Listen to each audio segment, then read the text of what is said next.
మొన్న 10 కంపెనీలు వచ్చినాయి. అవతలి మొన్న ఇంకో 20 కంపెనీలు వచ్చినాయి. అప్పట్లో పక్క దేశం పోయి 40,000 కోట్ల ఆమ్దాని తెచ్చిండు. ఢిల్లీ సర్కారులను కలిసి మస్తు పైసలు తెస్తుండు. ఏడాదిలోనే ఇన్ని చేసినోడు ఇప్పుడు ఇంతకు డబుల్ త్రిబుల్ తెస్తాడు. ఓ 1,00,000 కోట్లు తెస్తాడు కావచ్చు, ఓ 50 కోట్లన్నా తెస్తాడు. అన్నంటే ఏందనుకుంటున్నారు? అగో ఈ పిల్లేంది ఏందో లక్షలు కోట్లని లెక్కలేస్తున్నదని చూస్తున్నారా? ఈ వార్త చూడండి, మీకే తెలుస్తుంది. చెల్లి గట్టిగానే పెట్టుబడులు తెస్తారు కావచ్చు. జూబ్లీ హిల్స్ ప్యాలెస్ కి వచ్చి 4 గంటలు కూర్చొని హల్ముకుని పాయే. ఆ మాత్రం కంపెనీలు పెట్టడా చెప్పుండ్రి రేవంతన్ సారు. ఆయంత ఆల్లీలు ఏదో అన్నారని మీరు అదాని సారును కలవకపోయారు. మళ్ళా రామన్నపేట కొడంగల్ సిమెంట్ కంపెనీలు ఆగమైతాయి. మీరు అదాని సారును కలవాలే, మళ్ళీ 4 ఊర్లు ఖాళీ చేయించి సిమెంట్ కంపెనీలు పెట్టియాలే. అంత మంచిగానే ఉన్నది కానీ సారు, మీరేమో మస్తు కంపెనీలు తెస్తానని దావోసు పోతున్నారు. కానీ దాని మీద భట్టి సారు ఏందో అంటున్నాడు చూడుండ్రి.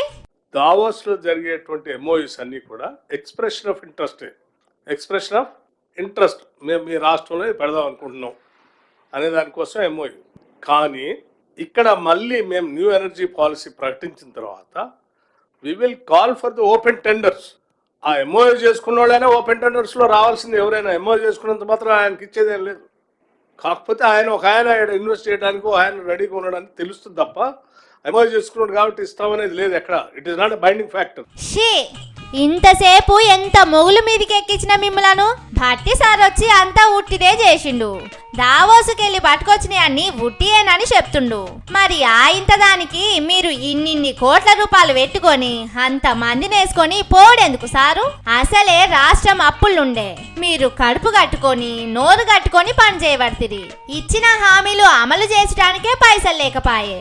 అసొంటప్పుడు మింగం ఎతుకులేదు మూతి మీసాలకు సంపెంగ నూనె అన్నట్టు టీవీలల్లా పేపర్లల్లా రాయించుకుంటానికి దావోస్ దాంకబోడెందుకు చెప్పుండ్రి? ఆ ఖర్చుల పైసలతోని ఇక్కడ ఏదన్నా పథకం అమలు చేయరాదుండని పబ్లిక్ అడుగుతున్నారు.